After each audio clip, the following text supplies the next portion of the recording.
Our first order on the agenda is the approval of the agenda for this afternoon's meeting. I'd like to add under 4 discussion number 1, which is the selection of a new chairperson for the committee for 2017 and the vice chair. I move that we approve the amended agenda. I have a motion to approve the amended agenda. Do I have a second? I have a second. All those in favor say aye. Aye. Opposed, same sign. That passes. The second item on our agenda is the approval of the November 22nd, 2016 minutes. Do I have a motion? I move that we approve the November 22nd, 2016 minutes. I have a motion. Do I have a second? Second. Have a second. All those in favor of approving the minutes signify by saying aye. Aye. Opposed, same sign. Those pass. The item 3 are decision items. We have 3 items this afternoon. The first one on our agenda is a request by Signs and Designs on behalf of the Walnut Street Baptist Church for a variance to allow for a 2-foot 7-inch by 13-foot 3-inch self-illuminating monument sign in the R3 multifamily resident district located at 1307 Ridgeway, Waterloo. Staff report, please. This is Western with staff. The site in question is Ridgeway Avenue near the corner of San Martin Drive. The property is zoned R3 multi-family residence district and has been zoned since the adoption of the zoning ordinance. Surrounding properties to the north are zoned C2 commercial district and R3 multiple family district. Properties to the east, south, and west are zoned R3 multiple family residence district. The site is mixed, surrounded by residential uses and commercial uses. The request would not appear to have a negative impact on the surrounding neighborhood, as a similar sign was pre-existing and has not had a negative effect on residential properties in the area. The request would not appear to have a negative impact on traffic in the area. The future land use map designates this location as residential. Religious facilities. Commercial. It's zone R3. I just changed it on the fly. Religious facilities can be located in both residential and commercial districts. For that reason, it requires a special permit. The proposed sign would not alter the use of the site in question. Staff would note that there are many other similar signs that are located in the residentially zoned areas, such as West High School, Lowell Elementary, Westminster Church, and the Waterloo Schools Administration Building, all zone R3 multiple family district. Also, Central Christian Church, zone R2, 1 and 2 family residence district, and Hoover Middle School, zone R1, 1 and 2 family residence district. All signs have existed for many years without a negative impact on complaints from surrounding property owners. The applicant has submitted petitions of support from immediate property owners to the north and east of the sign location. Lack of reasonable return. Walnut Ridge seeks to replace the now inoperable message center to continue communicating their diverse and varied programs and community events. There are many examples of digital message centers in similar situations throughout the city. Uniqueness. The existing sign is at the intersection of 2 major 4-lane thoroughfares, and the property borders 2 commercially zoned properties. The sign has existed for approximately 10 years without complaint. Also, the closest home is on the opposite corner of the signaled intersection, approximately 200 feet away from the sign location. Public consideration. Staff has not heard any objections to the request, and there are 5 signed petitions in support of the replacement of the sign by surrounding property owners. Therefore, staff recommends that the request by Signs and Designs on behalf of Walnut Street Baptist Church for a variance to allow for a 2-foot 7-inch by 13-foot 3-inch self-illuminating monument sign in the R3 multiple family residence district located at 1307 Ridgeway Street be approved for the following reasons. The request would not appear to have a negative impact on the area. There is a petition in support of the replacement of the sign. The sign has existed for approximately 10 years without any complaints, and the sign is an important tool for keeping members of the congregation and the public aware of many programs and public events offered by the church. Any questions for staff? I have a question. Is it Walnut Ridge or Walnut Street? But, you know, on their The application, they applicant kept says calling. Walnut Street. Yeah, that was throwing me off too. So it's Walnut Ridge. Walnut Ridge. Thank you. Oh, I had that question too. I have a question. Was the zoning ordinance changed sign ordinance changed at one point? I mean, or was this brought 10 years ago before the Board of Adjustment? Yeah, Eric, there was an issue, I think, years ago when these message boards were first being installed, and Eric will explain to you. This is Schrader with staff. We're not aware of any changes to the sign regulations for the R3. Going back some period of time, I don't know if there was a misunderstanding of the code or an oversight, but there was a multi-year time frame where lots of these signs went up in churches and school facilities in residentially zoned districts, R1, R2, R3, and none of them technically met the sign code. I don't really have a better explanation for that. As ones have come up since, we have either required that they be approved as part of a standalone variance process, or if it's a new facility or they're doing some sort of other expansion or modification where they're going through a special permit approval process, then as part of that, they can also request a variance for signage. And we haven't seen too many of these that have expressed concern. There has been internal discussion as to whether or not the ordinance should be amended, because there have been quite a few that have been approved, but there has been reluctance to amend it to outright permit them, because since it is a residential district, there is that possibility that you could have a sign with, flashing or moving type parts that could be directly adjacent to a residential use or shining in a window or something like that. So it was kind of decided that it would be best that it be left as the variance process or through the special permit process, so they can kind of be reviewed on a case-by-case basis. But it does leave us with a situation where there were quite a few of them that were, for whatever reason, permitted, even though it didn't quite comply with code. Yeah. Is there anyone in the audience that would like to speak for or against? I'm Mason Fromm with Signs and Designs, the petitioner, and Eric brought up a good point. There's some things that fell through the cracks a decade ago, and the only reason that we're here today asking for the variance is because it wasn't asked 10 years ago when it originally was installed. The new sign that we're putting in is the exact same dimensions as the current existing sign. The major difference is that now the new sign will have full color LEDs instead of just amber LEDs. It still has the same functions. It can flash and strobe and all those kind of dangerous things, but I've told the church several times, with this great responsibility comes a lot of oversight as far as their programming, so that they don't make complaints by doing flashing messages and that kind of stuff. Keep it low key, I've told them, and the software itself has plenty of capabilities for making smooth transitions and being a peaceful part of the neighborhood. Okay. Anybody have any questions? How long's the sign been down, Mason?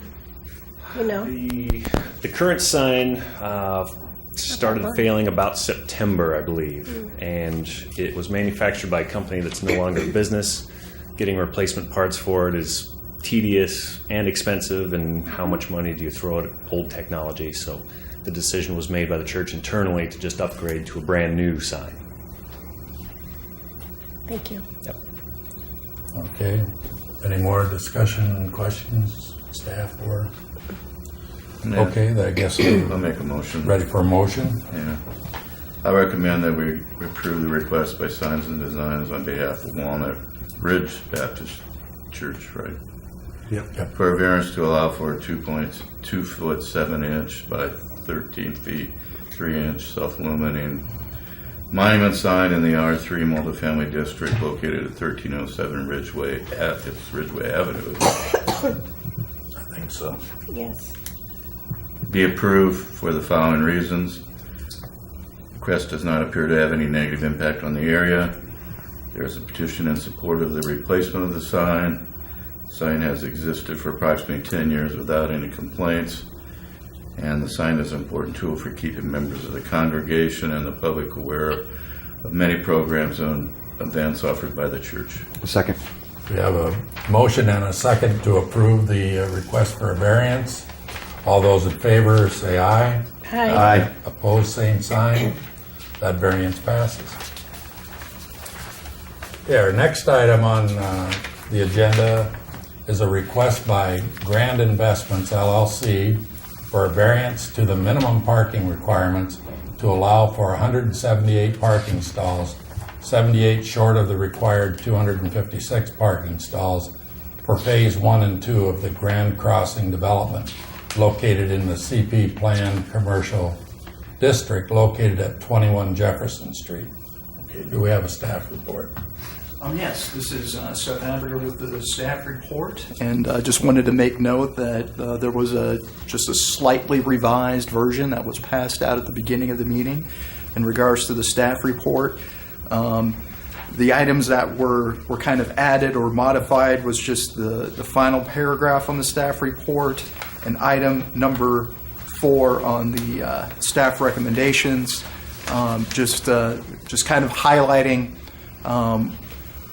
whether an apartment building that's a 1-bedroom, requires a full 2 spaces, or is this more, for a 2-bedroom, having, required 2 parking spaces. So that was the point made. And then on the 4th point was just discussion about utilization of underground parking and the bedroom ratio once again.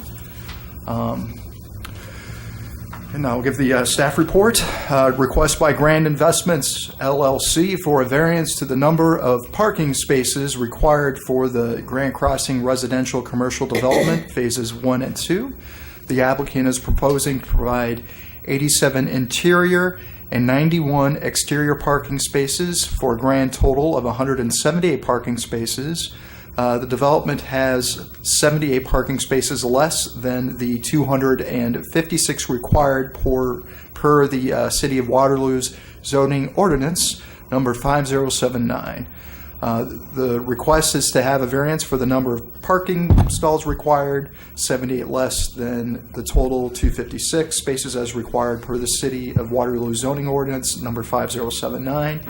The property is located at the southwest corner of West Jefferson Street and West Milan Avenue. The property is zoned CP, Planned Commercial District, and has been since May 27, 2014, with the passage of the City of Waterloo zoning ordinance number 5219. The surrounding properties to the north and east are zoned M1, Light Industrial District, M2P, Planned Industrial District to the west, and Highway 218 to the south. The request could have a negative impact on the surrounding area due to the lack of parking in the immediate vicinity, but the proposed development is less than 100 feet from the city's central business district, which has no off-street parking requirements. And the applicants have submitted information as to why they feel the proposed parking will be sufficient. There is also a Metro Transit Authority-owned parking lot with approximately 88 parking stalls to the north of the site as well. The request would not appear to have a negative impact on traffic conditions for the area. The development is in close proximity to Washington Street, Highway 218, West Milan Avenue, which is classified as an interior, and West Jefferson Street, which is classified as a collector. The proposed request would not be in conformance with the classification of the area as industrial on the future land use map within the City of Waterloo Comprehensive Plan adopted February 3rd, 2003. However, the future land use map is used as a guide when making future land use decisions. The City of Waterloo is currently in the beginning stages updating its comprehensive plan, and it will be necessary to change the future land use map to reflect the change in the proposed land use.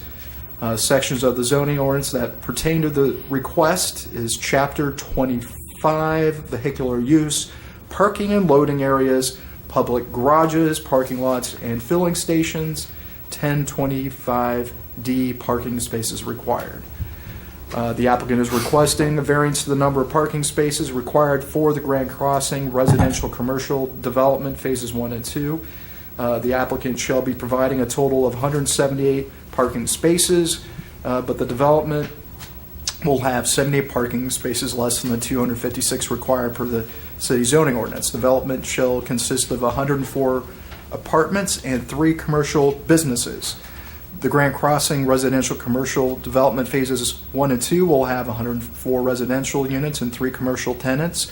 According to the requirements, 2 parking spaces are required for each residential unit, and that equates to 208 parking spaces. The first commercial tenant will be for a 4,000 square foot medical office, which requires a parking space for every 200 square feet, and this equates to 20 parking spaces. The second tenant will be for a 1,700 square foot fast food restaurant with a drive-up window, which requires 1 parking stall for every 2.5 seats, and this equates to 10 parking spaces.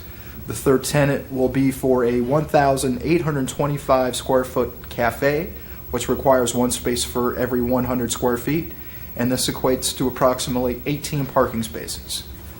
According to the parking requirement, a total of 256 spaces will be required for Grand Crossing residential commercial development phases 1 and 2, but the site plan only shows there will be 87 interior and 91 exterior parking stalls provided for a total of 178.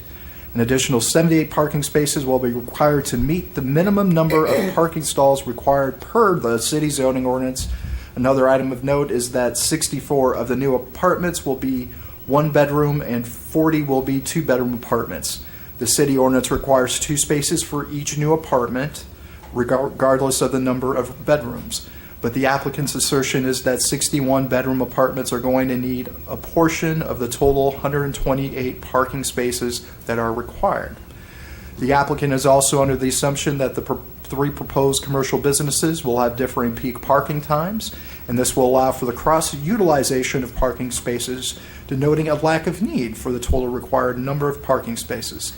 The overall agreement calls for a 3rd phase as well. City staff is working with IDOT and DNR staff for the environmental reviews for the 3rd phase parcel of land. That 3rd phase would house another mixed-use building, creating more shared parking potential for differing hours used. The applicant's numbers would also indicate a need for 64 less parking stalls by going with room numbers versus unit numbers.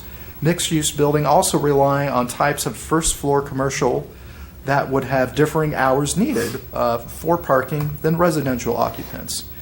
If we figured little sometime use for medical and residential and count by rooms versus units, there would be 84 less parking stalls required by exact role of the zoning ordinance. There are currently 78 spaces short. By utilizing a mixed use type of thinking, they would meet those numbers. For the criteria, lack of reasonable return, there does not appear to be a lack of reasonable return regarding the Grand Crossing residential commercial development phases 1 and 2. Granting a waiver to the parking requirement will allow for a new urbanism development in an area of the city that once was deemed blighted and an eyesore in the community. Uniqueness. The Grand Crossing residential commercial development phases 1 and 2 is unique due to the modern characteristics of the proposed buildings and landscaping. The development shall also bring 104 condominium apartments and 3 commercial offices to the downtown area. Public considerations. Staff has not heard any negative comments regarding the request. The entire downtown Waterloo is based on the ability for pedestrian-friendly developments closer to the street right-of-way that encourages shared parking and different types of commuter movements. Staff believes the mixed-use layout is compatible to other development in the area and will not cause parking disruptions. Therefore, staff recommends that a variance to the 256 parking spaces required by allowing the development to have 178 parking spaces for the Grand Crossing residential commercial development phases 1 and 2 located at the corner of West Mulan and West Jefferson Avenue be approved for the following reasons. The request would allow for redevelopment in an area of the city that was previously declared blighted. The new development will have a positive impact on the surrounding area and will coincide well with future developments. The request appears to have a uniqueness due to the size of the lot, the density of the residential commercial development proposed, and the close proximity to the city central business district, which does not have off-street requirements. The mixed-use lot layout, utilization of underground and surface parking also add to the uniqueness and layout of the shared parking arrangement. The number of stalls to bedroom ratio would further appear to make parking numbers appear compatible to actual needs of the site. Okay, do we have any questions of the staff? I've got a book of them. Okay. I guess my first question is, do we require in the, before we issue a permit to build, do we require the plat to show all the requirements of the ordinance? Evidently not, since it doesn't show all the required parts. Oh,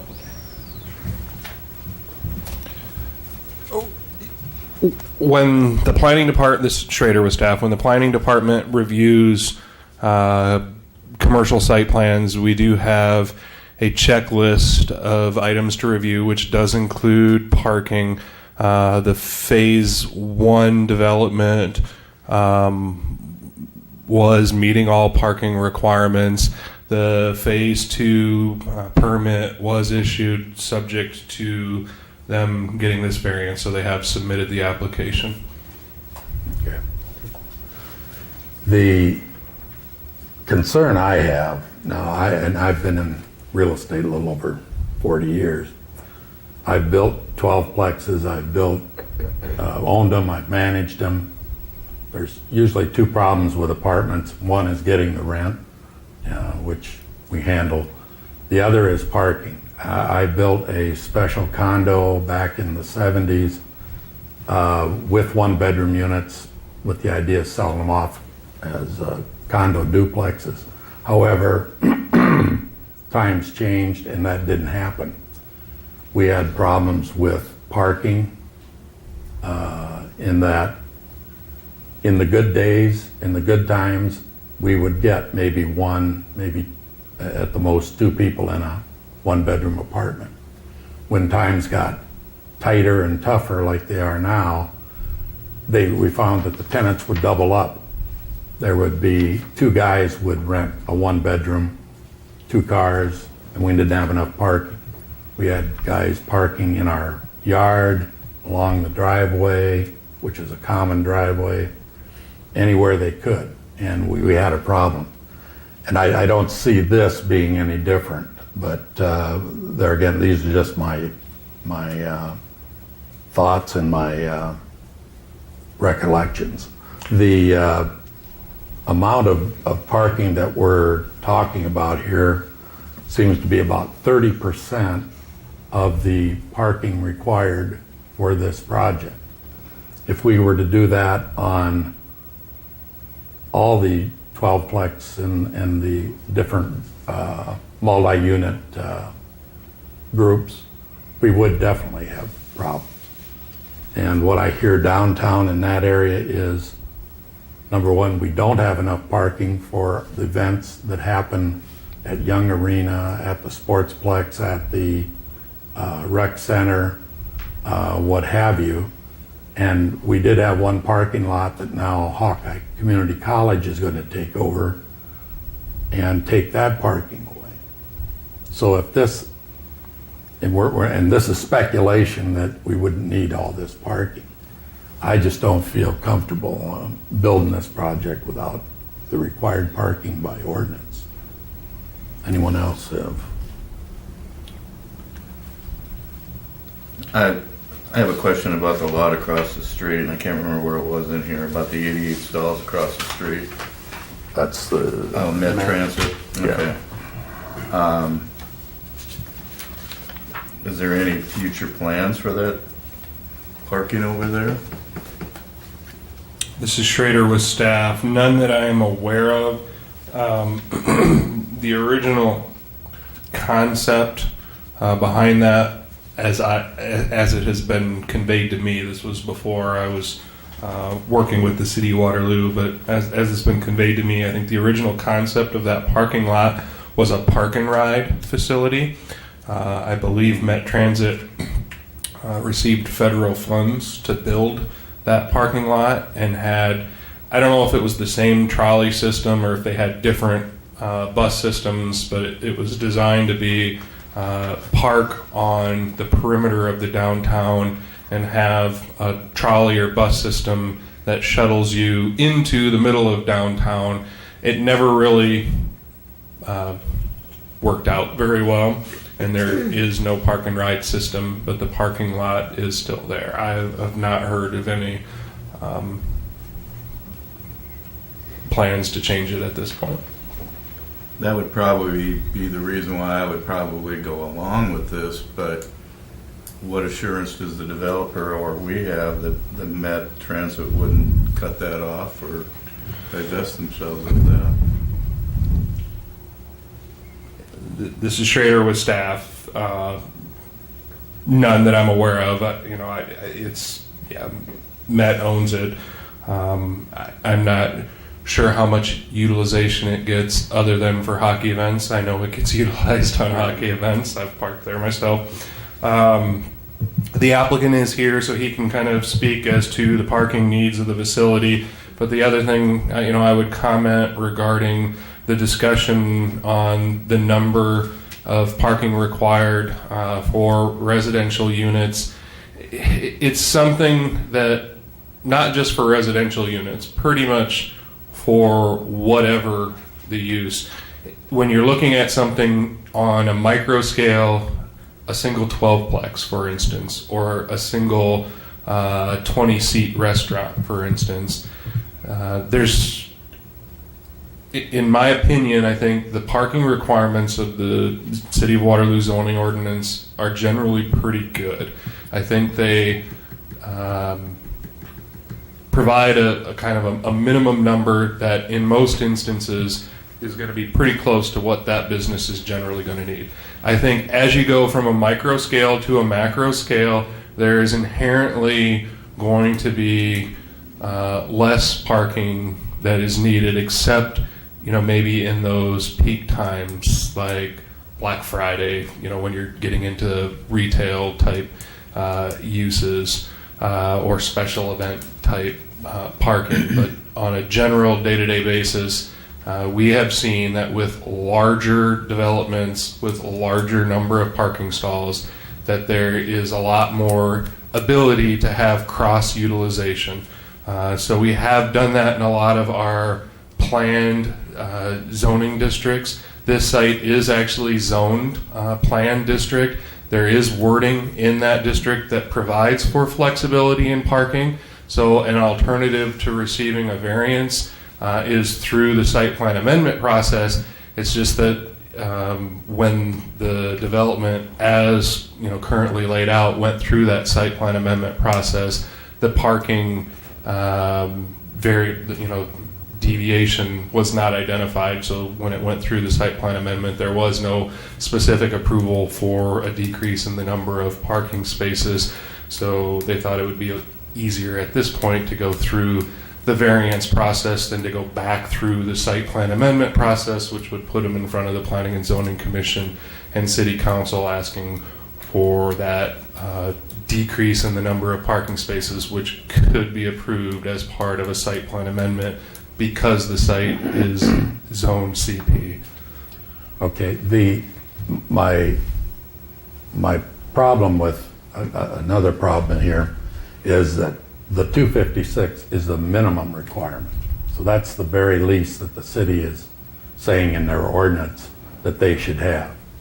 We're not allowing for any snow in weather like this. How many parking spaces are used up to store snow that's being pushed off? Where do the visitors park?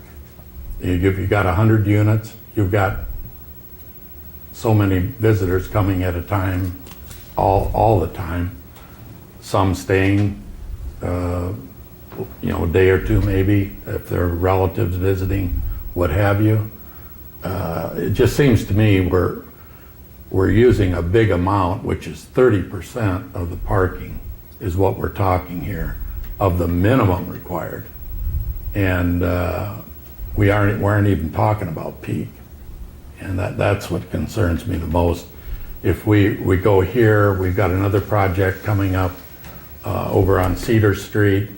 That area doesn't have enough parking either, I understand, we've got the microbrew and the restaurant, I call it the rec center yet, in the old days. And we've got other businesses down there and we don't have enough parking for those. So where are we gonna find the extra parking? That 88 stalls, I granted it's there, but doesn't belong to this project. So those are just my questions. I guess I'd open it up if anyone in the audience would like to speak for or against it. And would you like to come up and give us your name and address and your comments? Brent Dahlstrom, 604 Clay Street, Cedar Falls. Bob, thank you for your comments. Sure. And I myself have developed 12 plexes and understand, that you can have some times where if it's one bedroom that you'd have two people in there. This plan wasn't brought just a month ago. This is a plan developed by Vanderwall and then through the WDC through their process for over a year. And so this is the design they came up with. The original plan had 2 bedrooms in some of these units, which would have actually created the exact same amount of needs per the code for the parking. We dropped it down to the 1 bedrooms to, and just the neighboring town where it developed, this would actually meet the exact code because of the difference in need between the 1 and the 2 bedrooms. So we wanted to get more parking spaces than per bedrooms, and we did that. If this building was 1 block away, it'd be in a zoning where it wouldn't need any parking at all. And so that was the plan through the WDC and Vanderwall. It wasn't like we just were trying to pass it by. This is part of the master development plan of downtown Waterloo and part of that plan. And so part of your comments are surprising, but I can understand where you're coming from. So I didn't expect those. But yeah, we have the parking lot next door that has never had one car from the DOT, and so those 80 spots have never been utilized. I believe the neighboring bank is using it for part of their staging for their construction right now, and a lot of the construction workers use it as well every day. Those are the only people that have ever been seen in that parking lot. The third phase leads itself to add more parking like we talked about, and it'd be something that we'd be able to add based on the needs. The 1 bedroom, we developed the 2 bedroom, all 2 bedrooms down here, and we found out that another reason we went to the 1 bedrooms, we found a lot of people are just by themselves when they come to town, and so that was the thought behind this project, to get some more 1 bedrooms as well, because there was just no need for those 2 bedrooms, and if you had 2 people or whatever, you'd go there, and in the price range per bedroom over there would actually be significantly cheaper than paying for a 1 bedroom over here. So I understand what you're saying. I believe you to be correct that sometimes you will get 2 cars, but I don't think that would be the case for all of them. And in a lot of cases, the 2 bedrooms will only have 1 person as well. Happy to take any other questions. I have a question for you, Brent. What about the tenants, the commercial tenants? Will they have their own reserved spots, like Jimmy John's and cafe tenant, and then the medical? We've talked about the medical having some reserved spots, especially for what it would be expecting mothers or someone to that degree that really needs to get in, whether that be underground or right outside. We haven't really decided on that. Those tenants have talked about, if we get the 3rd phase, just developing some extra parking over there for them as well. So they're aware of this? Yep, everyone is aware of the amount of parking. Okay. All the tenants are. The 2 ends with the drive-throughs really don't foresee much sit-down traffic, people trying to go up and sit down. If it would, it'd be very quick. The middle site, which is the largest one, it's a medical user, so you're gonna see the traffic from 8 to 5. It won't be open outside of those hours, and so it just won't get that they weren't concerned about the parking because the tenants go to work, and then they come home after everyone had been gone. So for the most part, if you'd go to our complex over here, it's an empty parking lot from 8 to 5. Mr. Dahlstrom, right. Do you have any plans to acquire that parking spot or parking lot across the street with the 88 spots at all? Yeah, so we reached out. We had some interest in it. We thought it was a good spot. They just truly have no plans, Chris. So they don't really want to do anything. They don't want to do anything with it. I think it was one of those deals where they have it and have no need to do one way or the other at this point, and they just don't use it. And then my other question, as Bob kind of said, it gets really congested down there during hockey games. Do you plan to have any controlled parking down there during that time, or anything in the works for that? Yeah, I've been to a few hockey games. It's a free for all, and I think Right. that it's going to be hard for it to ever be anything other than that. And as you go to downtowns, that's kind of one of the exciting things when you have a vibrant downtown is, I sometimes parking. You go to Des Moines, just went to a basketball game there for UNI Iowa State. You're parking 13 blocks away. I don't know how you can control that.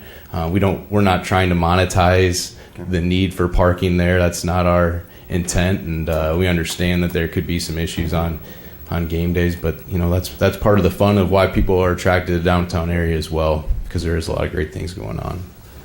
I guess one of my questions too is, on the site where you're at, is there enough room to put all those parking spaces? What's that? 250 some parking spaces. There is there not, if Bob. it's We required? have put every single stall we can put on that site. In the underground parking, is that all parking, that all whole under the apartments? Yeah, and so Oh, okay. actually the original plan we developed with the WDC and city staff didn't even have underground parking in the second phase. So talk about quite a difference. So as our decision, we thought we were being good citizens, and we added that to it, which was a substantial cost that we didn't actually even think was needed, but we were trying to add more parking for the community.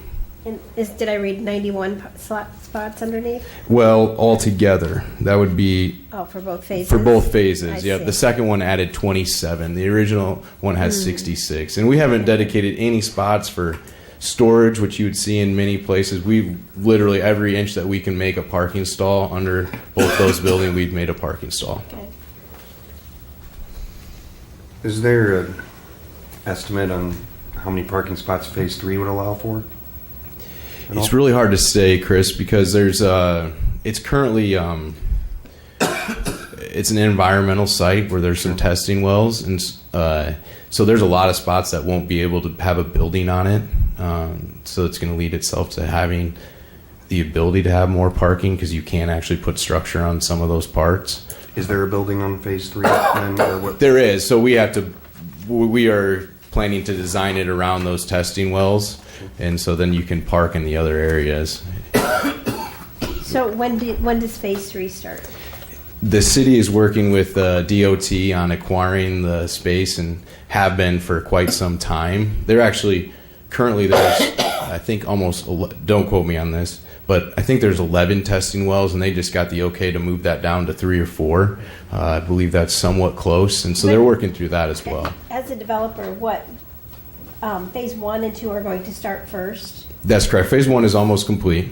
Oh, is it? Yeah, it's people will be moving in within a couple months. So I guess I'm wondering if we will see, because we have concerns about setting a precedent. Right.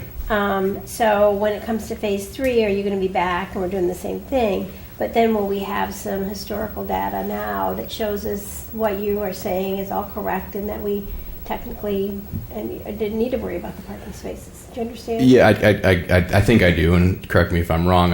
Phase 3 is going to be dependent on a lot of different things, and if there's an abundance of need just for parking, I think phase 3 turns into a need for parking. As a large investor in this project, I want this thing to be correct. This isn't just a low end deal. This project overall is $30 million. So in the end, I want the parking to be correct more than anyone. Trust me, I do. And so if it's a parking situation and phase 3 needs to turn mostly into a parking area, then that is what it needs to become. But that story hasn't been told yet. I And- understand. You answered, thanks. Yep. Do we have any more? I'm good. Thank you. Appreciate you, your Brent. time. I appreciate it. This, do we have any more questions of staff or the developer? Are we ready for a vote? You know, we can have a little discussion on the board if you want. Yeah. I guess, talking to Mr. Dahlstrom and getting the recommendation from the city, I really don't, I mean, I think we should, it is my opinion, and I will make the motion to approve the variance. I don't know if you guys have some other, I know Bob and you and I have had some discussion about it, but Okay, we have a motion to approve. Is there any more discussion? That was the motion. That there was the a motion. discussion. No. Oh, that was just discussion. That was, I said, Oh, let's have some okay. discussion, but I can make it a motion. Well, I don't know if you have a comment or not. I still go back on my experience. This is newer. I've got a son that lives in Seattle where they moved out there, they sold their car. They had a bus system that stops in front of their place. They have a train system that stops in front of their place. Down here, yeah, we got a bus system. No, but if you But think about one of the things I that Brent agree. said I think was people the are gonna own downtown cars. area, and But I think people are gonna own cars. This is not a low rent no, it sub- won't be. uh, Yeah, and I deal. think, yeah. And the people that rent here will have a car, I feel. And this only comes from my experience. And I managed several buildings for Chuck Granger when I was over there. I managed my own. I had, and where we built where there were other buildings that we didn't own, we didn't manage, but they were there. And they added to the problem as much as we did. They didn't have enough either. They had garages and what have you. But my concern is a few parking stalls, yes. 30% of the required minimum, I just can't agree to that. Well, let's go back and pick that apart a little bit. The commercial district, let's see, let me find the numbers really quick. One was 10, one was 20, and I'm 18. trying to see the 18. 18. So it sounds like, They need about 50, 48. but do they? I guess. But that's Yes. and then 8 to 5. They're businesses that are, although I don't know about Jimmy John's. Yes, Yeah, but please. what if these don't work and we get new tenants in there that have different hours, that have a bar, that have a different type of eating place? You know, it would- Yeah, and I just want to echo what Cindy says. The downtown area, if you look at all the businesses in downtown, not one of them is required to have a parking stall. And most of them do not. And so that was the basis of this. This is a downtown development, and this is, Bob was starting to go on Seattle and all the other places of downtown developments. This is the same in all of them. It just happens to be an inch outside, and turning back the clock, I think we would have just done a change of zoning, but I think we were all on the same page. We had it in the development agreement. This has definitely been in front of everyone for a long time now, not in front of you, Bob, or anyone. So it's definitely not your fault, and I understand. But once again, what Sandy's saying is correct. In the downtown area, there's usually 0 parking stalls required for the first floor business. I mean, thank you for defending what I said, but it is a residential area, so for someone to I mean, we want to make sure they have parking.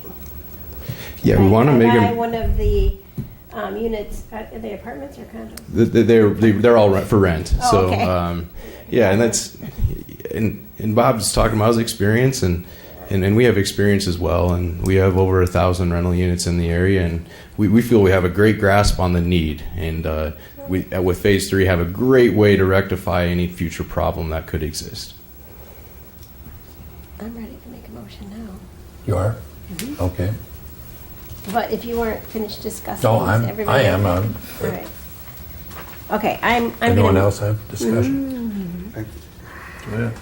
I'm gonna make a motion to recommend that we approve the variance to the 256 parking spaces required by allowing the development to have 178 parking spaces for the Grand Crossing residential commercial development phases at 1 and 2, located at the corner of Westmoreland and West Jefferson Avenue.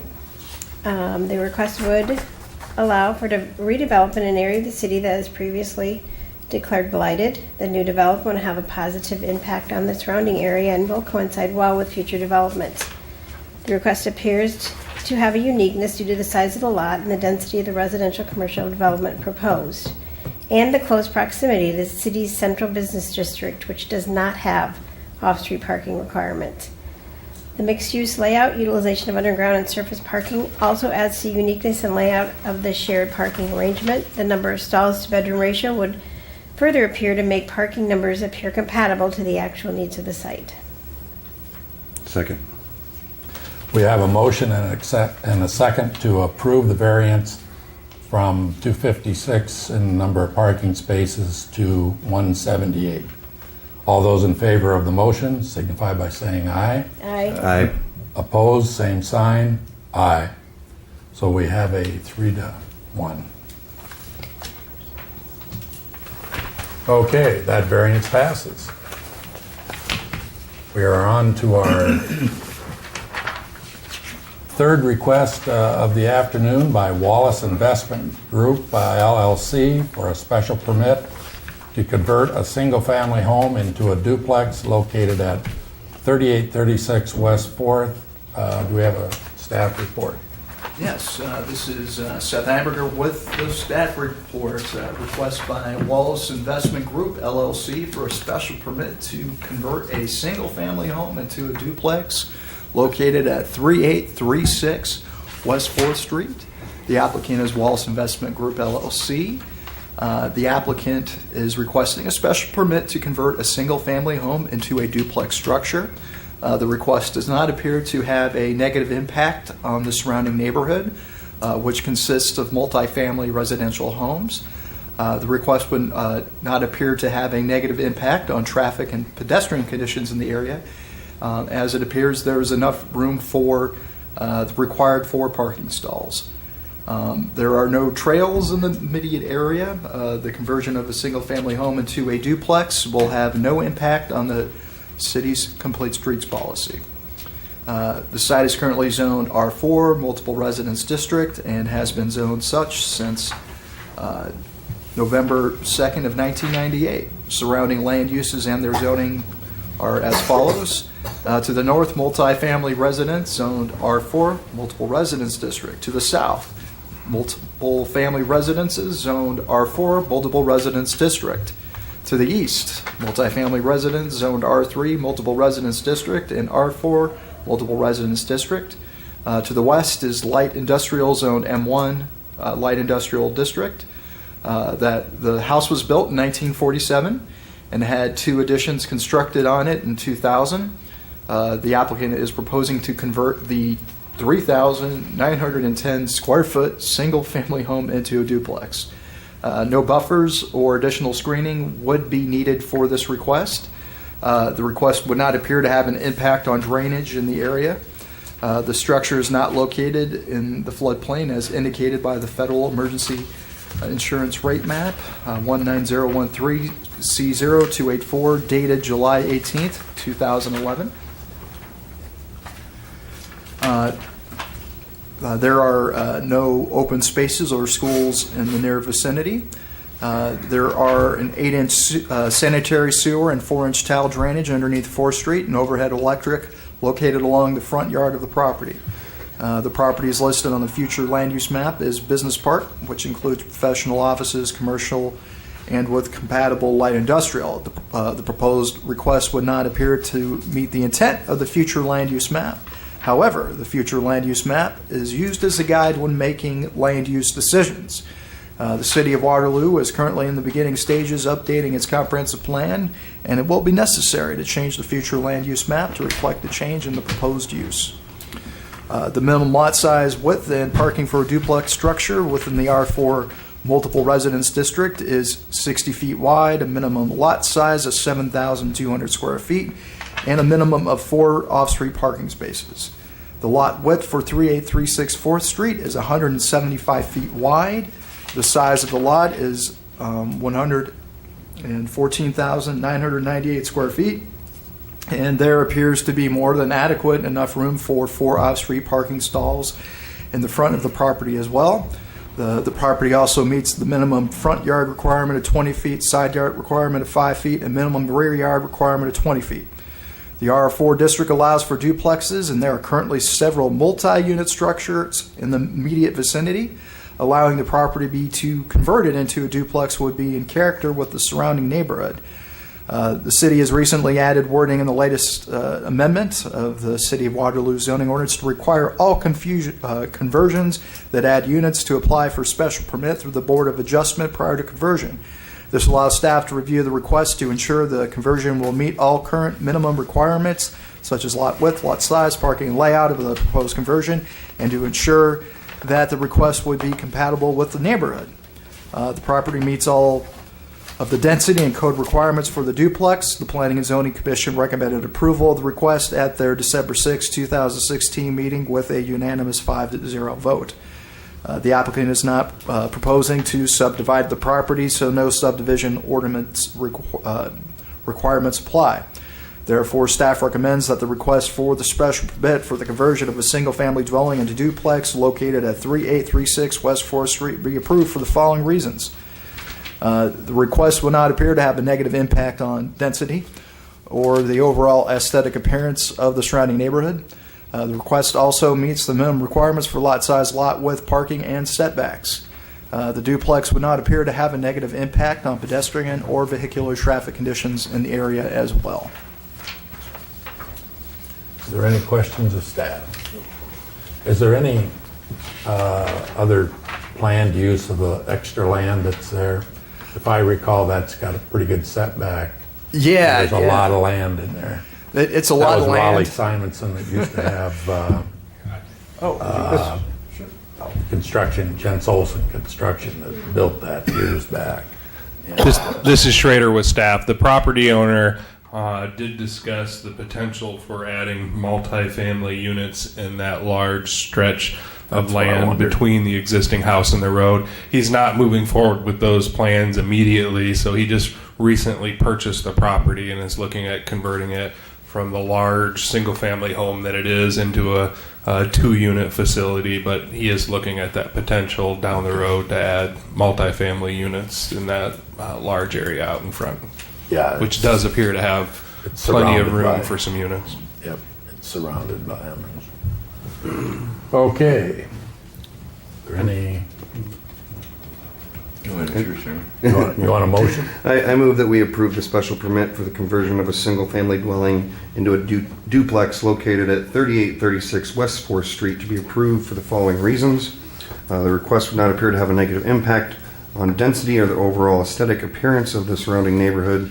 The request also meets minimum requirements for lot width, lot size, parking, and setbacks, and the duplex would not appear to have a negative impact on pedestrian or vehicular traffic conditions in the area.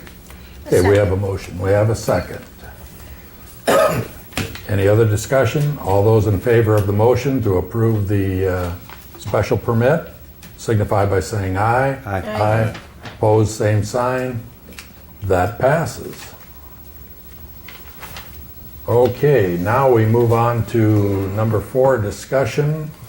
We are going to have the selection of our new chairman and vice chairman for 2017, which, Would you like to continue that, Bob? no, I wouldn't. I think it's time that a younger, more, somebody else experienced the, I'm thinking there's only one person there left in Yeah, that. there's no young I people think, here other than this one guy here.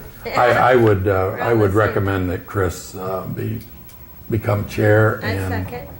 we have a motion and a second for Chris Schimpf to be chair in 2017. All those in favor say aye. Aye. Abstain. Okay, and Now we need a vice chair. Who wants to be the vice? You, Bob. I would move for Bob Reisinger to be vice chair. I second that. No. I'll stand right behind you at the doorway. You hardly, just if you show up, he never does anything. Okay. You'll be. I will accept the vice chair, and then, unless Brad would like to have that. No. Our next meeting, I would understand, is January 24th, 2017, okay. Not the 31st. I got a commitment on the 24th. I just looked at my calendar and it wasn't on my calendar. I would entertain a motion to adjourn. Motion to adjourn. We're done. Second. Got a motion and a second. All in favor, say aye. Aye. We're adjourned.